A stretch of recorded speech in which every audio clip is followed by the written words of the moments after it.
조선시대 강원도 산골에 분이라는 바보 처녀가 시집을 갔습니다.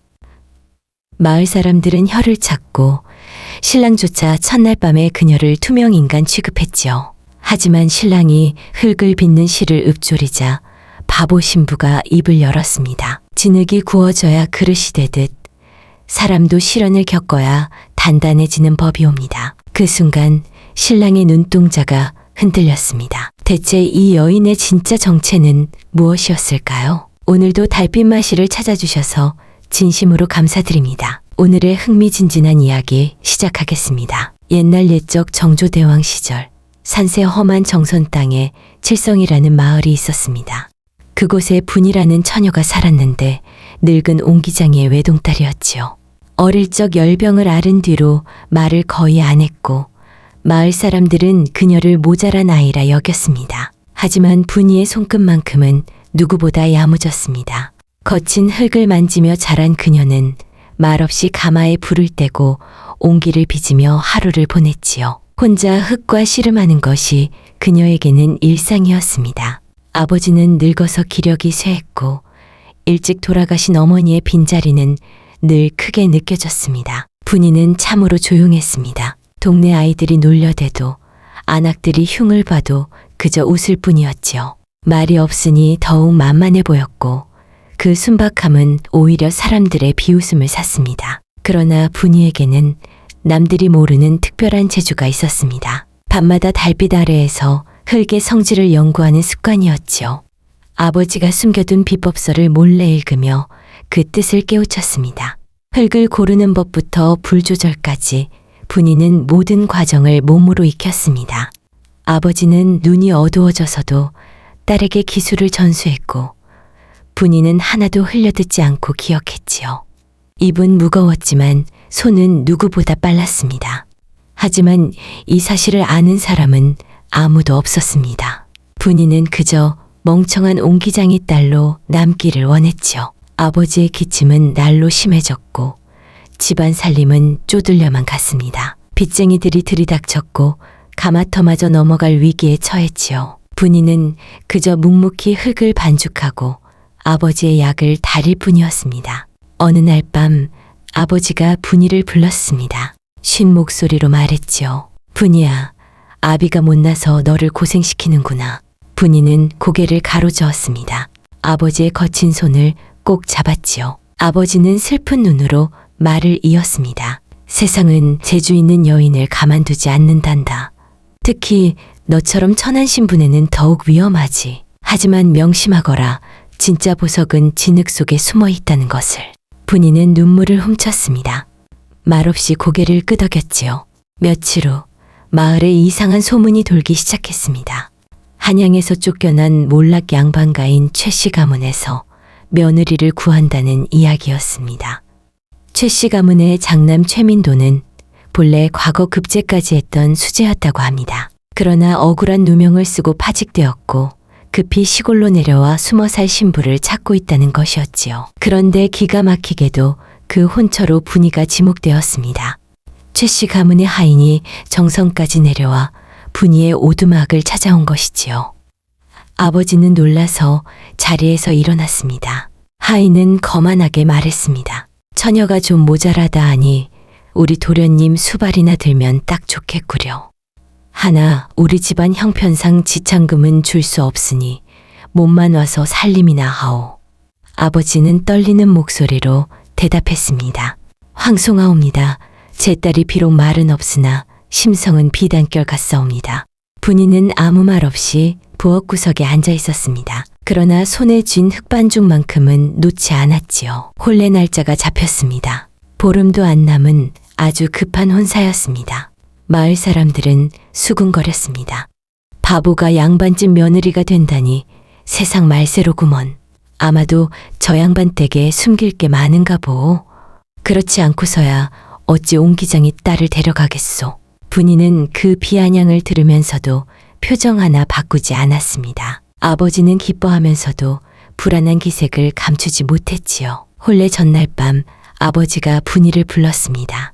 손에는 깨진 사기 조각 하나가 들려 있었습니다. 분이야, 이것을 품에 지니거라. 우리 가문의 마지막 비밀이 담긴 물건이다. 내가 죽더라도 이 조각만은 절대 남에게 보이지 말거라. 분이는 조각을 받아들었습니다. 겉보기에는 그저 흔한 백자 파편 같았지요. 하지만 분이는 그 조각의 가치를 알아봤습니다. 아버지가 평생을 바쳐 만든 고려청자의 비색을 재현한 실험작이었습니다. 분이는 처음으로 입을 떼었습니다. 아버님, 제가 목숨 걸고 지키겠어요. 그 목소리는 작았지만 결의에 차 있었습니다. 혼례가 치러졌습니다. 분이는 낡은 족두리를 쓰고 가마에 올랐지요. 정선에서 최부자 때까지는 꼬박 하루가 걸렸습니다. 최 씨 가문의 집은 생각보다 초라했습니다. 기와는 깨져 있었고 담장은 무너져 내리고 있었지요. 분이는 쇠락한 양반가의 모습에 놀랐지만 내색하지 않았습니다. 시어머니 박씨 부인이 분이를 맞았습니다. 매서운 눈초리로 분이를 훑어보더니 혀를 찼습니다. 소문대로 둔하게 생겼구나. 우리 집안 꼴이 말이 아니니 그리 알 거라. 네가 할 일은 입 다물고 일만 하는 것이다. 분이는 깊숙이 허리를 숙였습니다. 박씨 부인은 코웃음을 쳤지요. 어디 절하는 법이나 배웠는지 한번 보자. 분이는 천천히 큰 절을 올렸습니다. 그 동작은 투박했지만 정성이 담겨 있었습니다. 예법에 어긋남이 없어서 흠잡을 곳이 없었지요. 박씨 부인은 잠시 멈칫하더니 획 돌아섰습니다. 첫날 밤이 깊었습니다. 분이는 신방에 홀로 앉아 있었지요. 문이 열리며 신랑 최민도가 들어왔습니다. 그는 수척한 얼굴에 세상에 대한 원망이 가득해 보였습니다. 민도는 분이를 본체만 체하며 술병을 들고 앉았습니다. 차갑게 내뱉었지요. 나는 너를 아내로 인정할 생각이 없으니 기대하지 마시오. 집안 어른들 등살에 혼인은 했으나 우리는 남남이나 다름없소. 분이는 아무 대답도 하지 않았습니다. 민도는 혼자 술을 따르며 한숨을 쉬었지요. 분이를 완전히 무시하는 처사였습니다. 술이 몇 잔 들어가자 민도가 시 한 구절을 중얼거렸습니다. 진흙은 뭉쳐봐야 흙덩이일 뿐 구워지지 못한 인생이 서럽구나. 참으로 처량한 시였습니다. 그때였습니다. 분이가 조용히 입을 열었지요. 진흙이 흙덩이로 남는 것은 불을 만나지 못한 탓이지 흙의 잘못이 아니옵니다. 또한 귀한 청자도 시작은 발에 채이는 진흙이었으니 그 근본은 귀하고 천함이 없사옵니다. 사람의 인생도 이와 다르지 않다 생각하옵니다. 민도는 깜짝 놀라 술잔을 떨어뜨렸습니다. 바보라던 아내가 이토록 깊은 뜻을 말하다니 믿을 수가 없었지요. 민도는 떨리는 목소리로 물었습니다. 당신이 그를 아시오? 분이는 고개를 끄덕였습니다. 그리고 다시 입을 다물었지요. 민도는 그날 밤 뜬 눈으로 밤을 지새웠습니다. 다음 날 민도는 기이한 장면을 목격했습니다. 헛것을 본 것인가 싶어 눈을 비비지요. 새벽녘 장독대에서 분이가 항아리를 닦고 있었습니다. 그 모습은 마치 도공이 작품을 다루는 듯 경건했지요. 분이는 항아리의 숨구멍을 살피고 있었고 그 손길은 매우 섬세했습니다. 민도는 꾸민 듯 멍하니 바라보았습니다. 분이가 돌아보며 희미하게 웃었지요. 서방님, 일찍 일어나셨습니까? 그 순간 민도는 정신이 들었습니다. 가슴이 쿵 하고 내려앉았지요. 민도는 분이를 다시 보게 되었습니다. 분이는 부엌으로 들어가 아침상을 차리고 있었습니다. 방금 전에 신비로운 모습은 사라지고 다시 촌부의 모습이었지요. 하지만 민도는 직감했습니다. 이 여인에게는 세상을 꿰뚫어보는 눈이 있다는 것을. 그리고 자신이 그녀를 함부로 대했던 것이 부끄러워지기 시작했습니다. 민도는 조심스럽게 분이에게 다가갔습니다. 부인, 어젯밤 하신 말씀이 내 가슴을 쳤소. 누구에게 그런 이치를 배우셨소? 분이는 하던 일을 멈추고 답했습니다. 제 아비는 평생 흙을 만진 옹기장이셨습니다. 천한 장인이었소? 예, 하지만 흙의 마음을 아는 분이셨지요. 민도는 고개를 끄덕였습니다. 그리고 속으로 되뇌었습니다. 내가 사람을 껍데기만 보고 판단했구나. 며칠 후 시어머니 박씨 부인이 분이를 불렀습니다. 쌀쌀맞은 목소리로 말했지요. 내가 들어온 뒤로 쌀독이 비는 것 같구나. 오늘부터 곳간 열쇠를 내가 관리해라. 그리고는 낡은 장부와 열쇠 꾸러미를 분이에게 던졌습니다.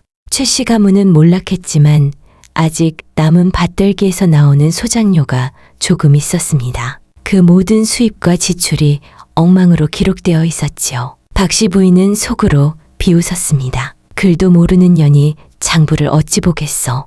실수하면 쫓아낼 구실이 생기겠지. 분이는 장부를 펼쳐보았습니다. 한참을 넘겨보더니 나직이 말했습니다. 어머님, 이 장부에 구멍이 있사옵니다. 박 씨 부인은 콧방귀를 뀌었습니다. 무슨 구멍이 있다는 게냐? 분이는 차분하게 짚어냈습니다. 지난달 들어온 콩의 양과 나간 콩의 양이 맞지 않습니다. 또한 소작인 마름이 바친 쌀가마니 수가 실제보다 5섬이나 적사옵니다. 누군가 중간에서 가로챈 것이 분명하옵니다. 박 씨 부인의 얼굴이 사색이 되었습니다. 분이는 계속해서 말했지요. 시장 포목점 외상값도 부풀려져 있습니다. 셈을 다시 하셔야 할 것입니다. 박 씨 부인은 말을 잇지 못했습니다. 분이의 셈이 너무나 정확했기 때문이지요. 실제로 집안의 재산을 몰래 빼돌리는 하인이 있었던 것입니다.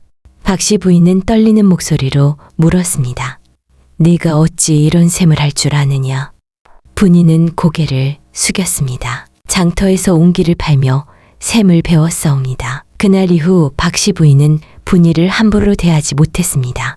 오히려 무서워하기 시작했지요. 시간이 흐르며 민도와 분이의 사이는 가까워졌습니다. 민도는 더 이상 분이를 무시하지 않았습니다. 오히려 아내의 지혜에 의지하기 시작했지요. 민도에게 하대하던 말투도 점차 부드럽게 변해갔습니다. 어느 비 오는 날 민도가 마루에서 책을 읽고 있었습니다. 분이도 옆에 앉아 바느질을 했지요. 민도는 분이를 보며 말했습니다. 부인도 글을 배워보지 않겠소? 분이는 고개를 저었습니다. 글보다는 흙의 소리를 듣는 것이 더 좋습니다. 두 사람은 마주보고 미소 지었습니다. 빗소리 사이로 서로의 마음이 오갔지요. 민도는 분이의 투박한 손을 물끄러미 바라보았습니다. 그 손은 거칠었지만 따뜻했습니다. 분이가 가진 내면의 힘이 민도를 위로하고 있었지요. 민도는 속으로 다짐했습니다. 이 사람을 평생 아끼고 지켜주리라. 그러던 어느 날 마을의 탐욕스러운 부자 왕씨가 집으로 찾아왔습니다. 왕씨는 고리대금업자로 악명이 높은 자였습니다. 그는 박 씨 부인에게 빚을 갚으라고 독촉했지요. 최진사댁 땅 문서를 내놓으시오. 아니면 이 집이라도 팔아야겠소. 왕씨는 거만하게 소리쳤습니다. 민도는 분노하여 나섰습니다. 기한이 아직 남았는데 어찌 이러시오? 왕씨는 비웃으며 문서를 흔들었습니다. 여기 적힌 이자를 보시오. 지금 당장 갚지 않으면 관아에 고발하겠소. 민도는 어쩔 줄 몰라 당황했습니다. 어머니가 급한 마음에 도장을 찍은 것이 화근이었습니다. 집안이 풍비박산 날 위기였습니다. 그때 분이가 조용히 앞으로 나섰습니다. 분이는 왕씨가 가져온 문서를 낚아채듯 받아들었습니다. 그리고 꼼꼼히 살폈지요. 이 문서는 효력이 없사옵니다. 왕씨는 기가 차서 소리쳤습니다. 무식한 년이 감히 어디라고 끼어들어? 분이는 침착하게 말했습니다. 여기 찍힌 도장의 인주를 보시지요. 관아에서 쓰는 정식 인주가 아닙니다. 또한 이자율도 국법에서 정한 것을 넘었으니 이는 명백한 불법 문서입니다. 왕씨의 얼굴이 불그락 푸르락해졌습니다. 분이의 지적이 정확했기 때문이지요. 왕씨는 당황하여 말을 더듬었습니다. 이 인연이 어디서 헛소리를. 분이는 눈 하나 깜짝하지 않고 쏘아보았습니다. 관아에 가서 사또께 여쭤볼까요? 누가 곤장을 맡게 될지? 왕씨는 씩씩거리며 물러갔습니다. 두고 보자. 내 가만히 있지 않겠다. 민도와 박 씨 부인은 넋을 잃고 분이를 바라보았습니다. 집안을 구한 것은 다름 아닌 바보 며느리였지요. 박 씨 부인은 분이의 손을 잡고 울먹였습니다. 내가 너를 몰라봤구나. 미안하다 아가야. 분이는 시어머니를 위로했습니다. 아니옵니다 어머님. 놀라셨을 테니 들어가 쉬세요. 바로 그때 친정에서 급한 전갈이 왔습니다. 분이의 아버지가 위독하다는 소식이었습니다. 분이는 그 자리에 주저앉았으나 소리내어 울지 않았습니다. 다만 입술을 꽉 깨물었지요. 서방님, 다녀와야겠습니다.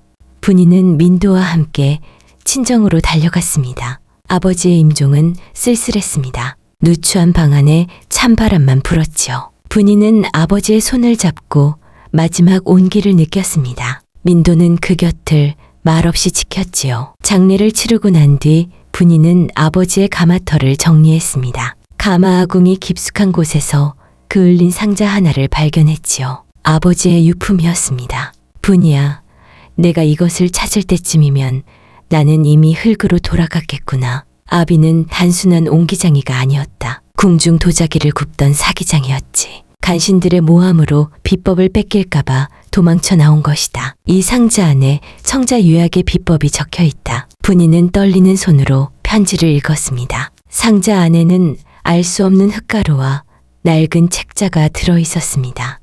그것은 조선 최고의 도자기 비색청자의 비밀이었지요. 분이는 밤새 책자를 읽었습니다. 아버지가 남긴 암호를 하나하나 풀어갔지요. 그리고 마침내 충격적인 사실을 알게 되었습니다. 아버지를 모함하고 쫓아낸 자가 바로 왕씨의 뒷배인 탐관오리조 대감이라는 것을. 분이는 분노로 몸을 떨었습니다. 자신이 시집온 마을을 괴롭히는 왕씨와 아버지를 망친 조대감이 한패였던 것입니다. 분이는 유품을 품에 안고 민도에게 말했습니다. 서방님, 한양으로 가야겠습니다. 한양으로 갈 채비를 하는 분이는 더 이상 바보가 아니었습니다. 눈빛은 형형했고 행동은 거침이 없었지요. 분이는 민도의 서재에서 법전을 찾아 읽었습니다. 밤마다 억울함을 호소할 격쟁을 준비했지요. 민도는 달라진 아내의 모습에 놀라움을 금치 못했습니다. 부인, 정말로 괜찮겠소? 상대는 권세가 대단한 조대감이요. 분이는 단호하게 말했습니다. 서방님, 흙은 밟힐수록 단단해지는 법입니다. 더 이상 숨죽여 살지 않겠습니다. 아버지의 원한을 풀어야 합니다. 민도는 분이를 굳게 믿기로 했습니다.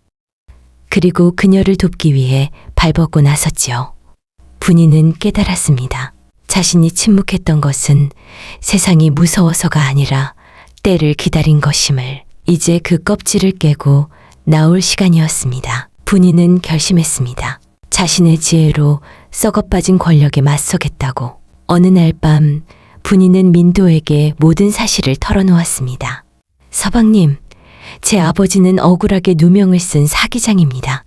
그리고 이 마을의 왕씨가 조대감의 앞잡이 노릇을 하고 있습니다. 민도는 분노에 차 주먹을 쥐었습니다. 내 진작 놈들이 수상하다 여겼소. 그런 악행을 저지르다니. 분이는 고개를 끄덕였습니다. 민도는 한참을 말이 없었습니다. 자신의 무력함이 원망스러웠지만 아내의 용기에 힘을 얻었지요. 하지만 분이가 내민 증거는 너무나 위험했습니다. 민도는 분이의 손을 꼭 잡았습니다. 부인, 우리 함께 싸웁시다.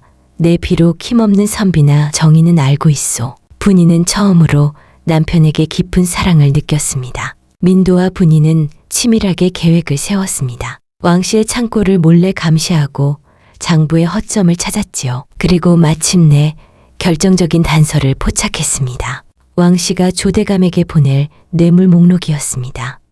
거기에는 훔친 도자기와 수탈한 곡식이 적혀 있었지요. 민도는 경악했습니다. 이럴 수가. 백성의 고열을 짜내 재배를 불리다니. 분이는 차분하게 말했습니다. 서방님, 이제 어찌하시겠습니까? 민도는 결연한 눈빛으로 대답했습니다. 관하로 갑시다. 사또에게 이 사실을 알려야 하오. 하지만 사또 역시 조대감의 눈치를 보는 자였습니다. 함부로 믿을 수 없는 상황이었지요. 민도는 고민 끝에 결단을 내렸습니다. 암행어사가 근처 고을에 왔다는 소문을 들었소. 그분을 찾아갑시다. 분이는 민도를 바라보았습니다. 그 눈빛에는 흔들림 없는 신뢰가 담겨 있었지요. 두 사람은 밤길을 나섰습니다. 하지만 그때 왕씨의 하인들이 그들을 가로막았습니다. 왕씨가 눈치를 채고 사람을 푼 것이지요. 왕씨는 비열하게 웃으며 나타났습니다. 쥐새끼들이 어디를 도망가느냐. 내 물건을 내놓아라. 하인들이 몽둥이를 들고 위협했습니다.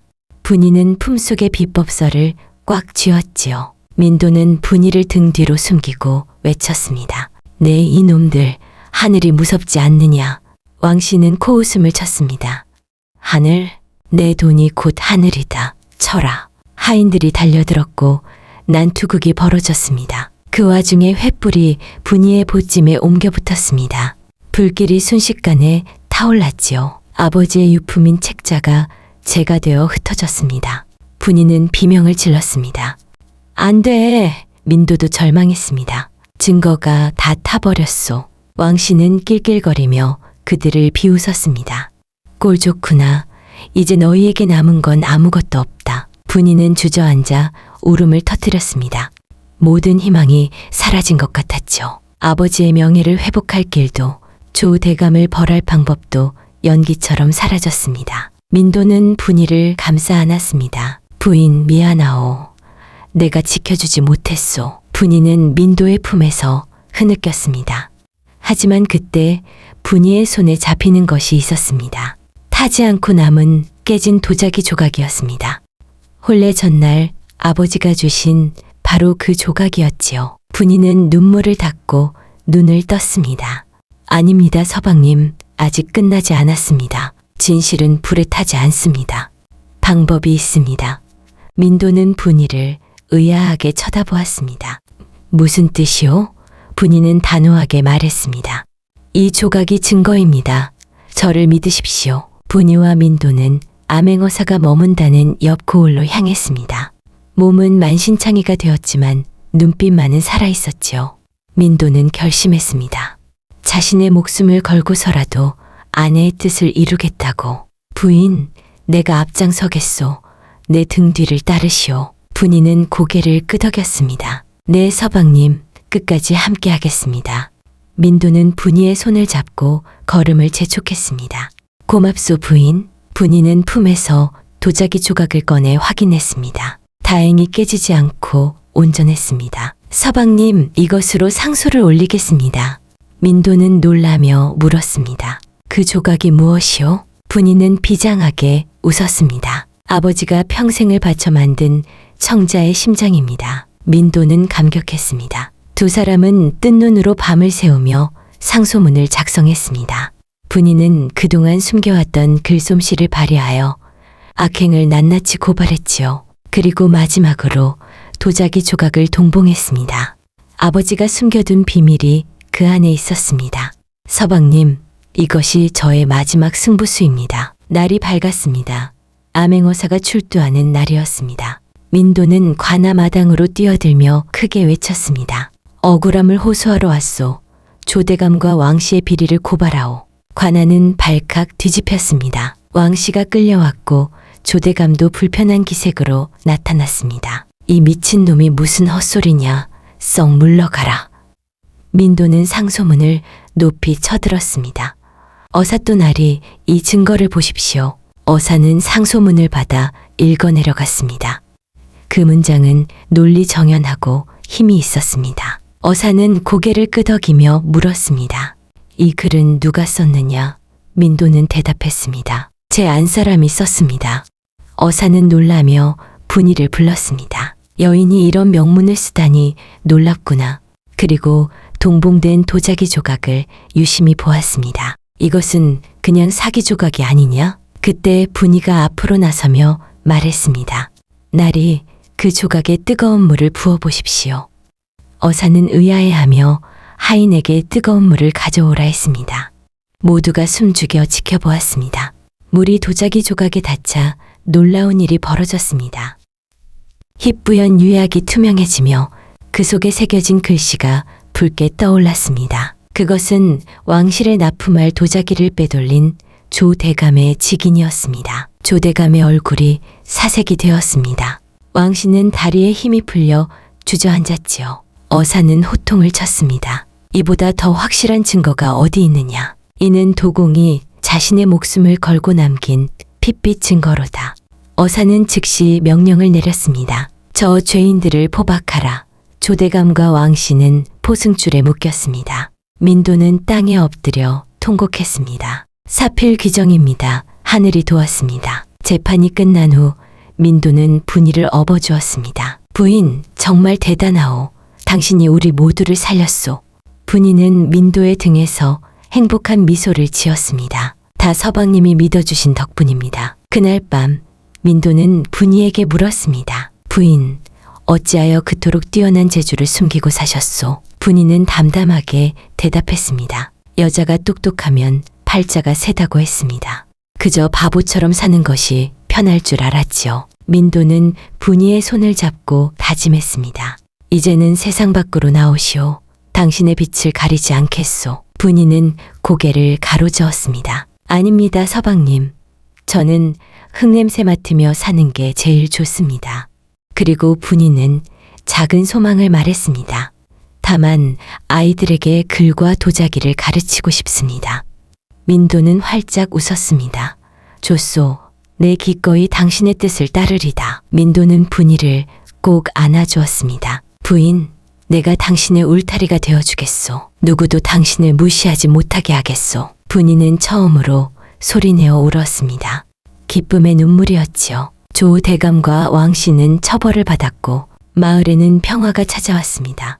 최씨 가문은 다시 명예를 회복했고 빼앗긴 재산도 되찾았습니다. 조정에서는 민도에게 벼슬을 내렸으나 민도는 사양했습니다. 저는 아내와 함께 낙향하여 살겠습니다. 민도는 분이의 뜻대로 정선산골로 돌아갔습니다. 분이는 낡은 가마를 수리하고 다시 불을 지폈습니다. 민도는 서당을 열어 아이들을 가르쳤죠. 두 사람은 욕심 없이 살았습니다. 분이가 빚은 옹기는 튼튼하고 아름다워 소문이 났습니다. 먼 곳에서도 사람들이 찾아와 그릇을 사갔지요. 민도는 글을 가르치고 분이는 흙을 가르쳤습니다. 어느 날 시어머니 박씨 부인이 찾아왔습니다. 눈물을 글썽이며 분이의 손을 잡았지요. 아가, 내가 너에게 큰 빚을 졌다. 용서해다오. 분이는 시어머니를 따뜻하게 맞았습니다. 어머님, 지난 일은 다 잊으세요. 저희는 잘 살고 있습니다. 박씨 부인은 며느리의 넓은 마음에 감동했습니다. 내가 진정한 우리 집안의 보배다. 분이는 가마터 옆에 작은 학교를 세웠습니다. 가난한 아이들, 특히 배움의 기회가 없는 여자아이들을 모았지요. 세월이 흘러 분이의 학교는 유명해졌습니다. 많은 제자가 배출되었고 그 중에는 훌륭한 도공도 나왔지요. 아이들이 분이에게 물었습니다. 스승님, 좋은 그릇은 어떻게 만드나요? 분이는 흙 묻은 손을 들어 보이며 말했습니다. 겉모습이 화려한 것보다 속이 단단한 것이 진짜란다. 너희들도 흙처럼 묵묵히 견디면 보석이 될 수 있다. 한 소녀가 눈을 빛내며 물었습니다. 저도 스승님처럼 될 수 있을까요? 분이는 소녀의 머리를 쓰다듬으며 웃었습니다. 그럼 넌 나보다 더 훌륭한 사람이 될 거야. 그리고 소녀에게 물레를 돌리게 했습니다. 자, 내 마음을 흙에 담아보렴. 소녀는 흙을 만지며 꿈을 키웠습니다. 민도는 그 모습을 보며 생각했습니다. 내 아내는 조선 최고의 스승이 되었구나. 그날 밤 둥근 달이 가마터를 비추었습니다. 분이는 마루에 앉아 생각에 잠겼지요. 진흙이 불을 견뎌야 청자가 되듯 인생의 고난도 우리를 빛나게 합니다. 사람은 겉모습만 보고 판단해서는 안 된다는 것을 분이는 삶으로 증명했지요. 그녀는 비록 바보 신부라 불렸지만 그 안에는 누구보다 지혜로운 영혼이 숨쉬고 있었습니다. 진실은 침묵 속에 깊이 뿌리내리고 언젠가는 반드시 꽃을 피우기 마련입니다. 분이의 이야기는 입에서 입으로 전해져 오늘날까지 우리에게 울림을 줍니다. 거칠애보다 내면의 아름다움을 가꾸라는 소중한 교훈과 함께 말이지요. 분이가 빚은 그릇처럼 투박하지만 따뜻한 마음이 세상을 밝히는 등불이 되기를 바랍니다. 오늘 준비한 이야기는 여기까지입니다. 바보 신부분이의 통쾌한 반전 드라마 재미있게 들으셨나요? 구독과 좋아요를 눌러주시면 더 재미있고 감동적인 이야기로 찾아뵙겠습니다. 늘 건강하시고 행복하세요.